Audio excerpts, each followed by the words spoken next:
Evening Bahamas coming up tonight on our news. A busy day for teams from the Defense Force as well as the Department of Immigration as they comb areas of New Providence looking for any migrants that may have came on board that sloop this past weekend. The Minister of Sports, Youth and Culture assures the public there won't be a salary increase for MPs anytime soon. Several drug suspects appearing before the court found out which one pled guilty to all the charges against him.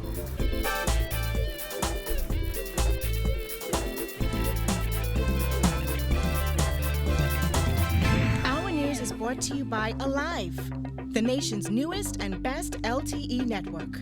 Good to be alive.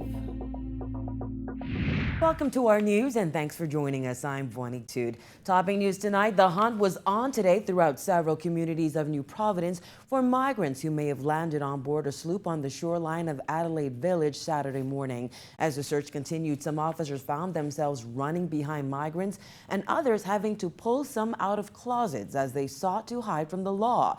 Our Kyle Joaquin was deep in the action today with enforcement teams during that operation. Here's that report. Office Immigration, come to the door. The soundtrack of the day. Immigration officers knocking on door after door in search of migrants unable to provide legal documentation to be in the Bahamas. This after authorities were left baffled by the discovery of an empty sloop large enough to carry up to 250 people was discovered on the shoreline of southern New Providence on Saturday. And despite being a stone's throw away from the Defense Force base, there was no sign of anyone who traveled to the Bahamas on this vessel. But come Monday morning, both Defense Force and immigration officers had boots on the ground as they cut through bushes and tracked long dirt roads in search of any illegal migrants. Teams searched far and wide from Rock Crusher near the Chippenham area to Adelaide in the north. That's my... I need a photo ID with your name on it. That's my Missy. Good morning. Yeah. Hey, Sherry. To areas off Carmichael Road. To get to one shantytown deep in bushes off Carmichael, the drive along the dirt road took nearly 10 minutes. And when we finally arrived at the village, teams began their roundups. One woman took off running, but officers soon found out she was in search of her documents. However, this man sitting comfortably in this Haitian club wasn't bothered producing his permit. However, it turns out it was expired. On the other side of this village, a whole community. Officers apprehended some like this woman who was visibly shaken but didn't put up a fight as she grabbed her child's belongings and proceeded to the bus. And a few more would be taken in this community.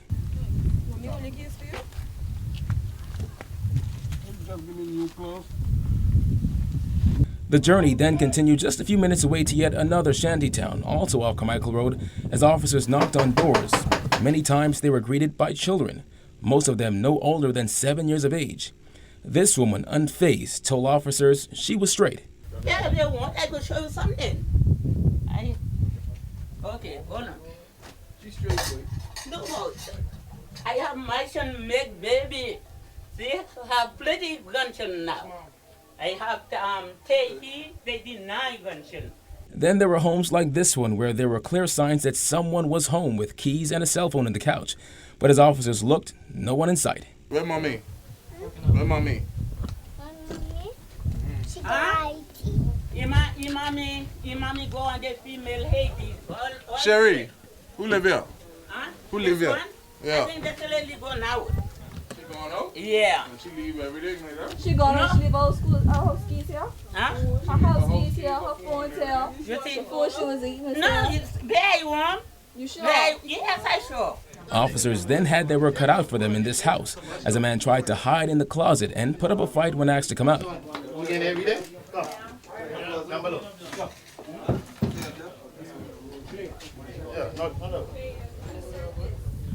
Let's go, man. You didn't be hiding all day. And in the home next door, a woman who ignored the knock and calls of immigration officers until eventually someone spotted her.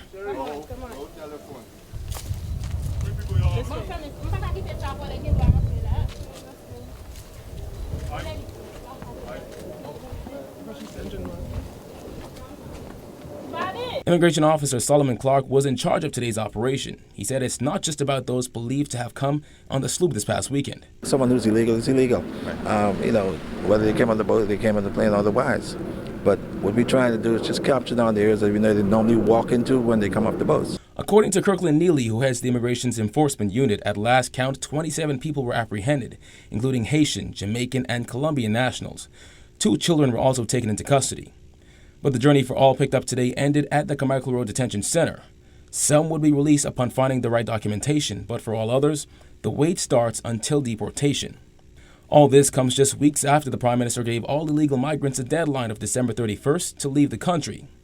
But still, the question remains, how did a sloop of this size make it ashore without being spotted? Up to news time, none of our calls to the Royal Bahamas Defense Force for comment were returned. Reporting for our news, I'm Kyle Joaquin. So the Prime Minister announced he would be addressing the issue of MP salaries in the next budget. Margot City MP Michael Pintard says he does not expect that to happen, adding that the country has much bigger issues to deal with first. He spoke with our April Sands. But with much controversy surrounding the idea of salary increases for MPs, Michael Pintard, Minister of Sports, Youth and Culture, assures that there won't be any such thing anytime soon. Despite the Prime Minister's crystal clear statement that a pay raise for members of Parliament would be implemented in the next budget, Minister of Youth, Sports and Culture Michael Pintard insisted today there won't be a salary increase for MPs anytime soon. The Prime Minister is a wealthy man, and so certainly what he was speaking about was in the broader context of us making decisions to change the way that we do business in this country. And so for those who wish to be critical, I would say to them, just stay tuned. Our goal is to transform the condition of Bahamians first.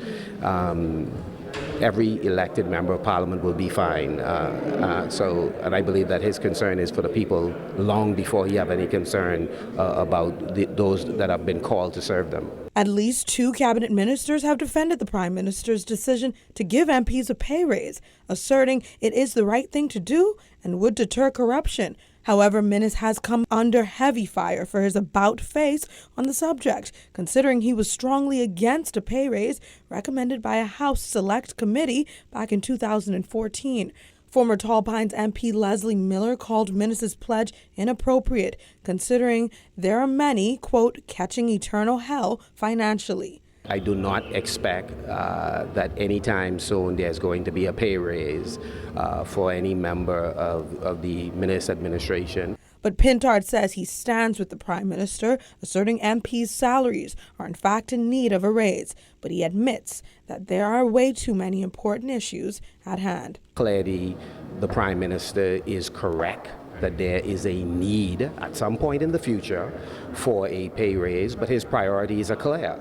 There are a number of things that will precede that. And for the Prime Minister, he's interested in growing the economy, closing the national deficit, making sure that the public service is properly organized, in other words, eliminating anomalies that exist between salaries, making sure persons who historically were due salary raises and increments, that those things in fact take place.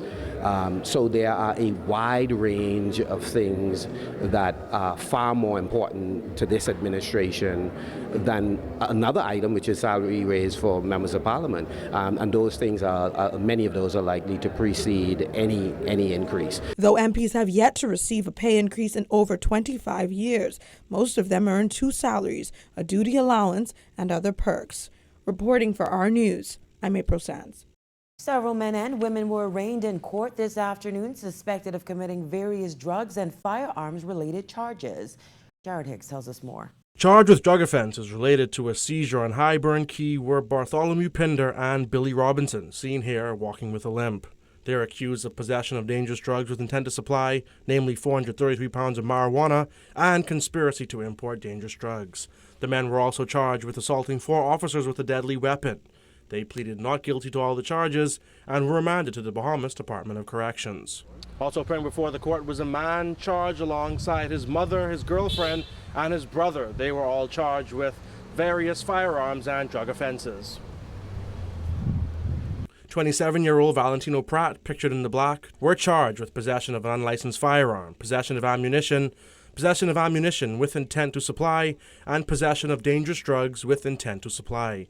Valentino Pratt, represented by attorney Keith Bell, pleaded guilty to all 4 charges. His mother, brother, and girlfriend pleaded not guilty and were ultimately discharged. In passing down a sentence, Chief Magistrate Joyanne Ferguson Pratt lamented Pratt to see the error of his ways, warning him that the bullets he was found with could have easily caused somebody's death. Taking into account the fact that he entered a guilty plea at the earliest convenience and was gainfully employed, she sentenced the Gibbs Alley resident to 3 years in prison on counts 1 and 3 and 2 years in prison on counts 2 and 4. Those sentences will run concurrently, and Pratt will have to pay a fine of $5,000 or face 2 additional years in prison. Reporting for our news, I'm Jared Higgs. Also arraigned in court today was 19-year-old Brittany Nemore, who was tearful as she pleaded not guilty to possession of dangerous drugs with intent to supply and taking preparatory steps to export dangerous drugs.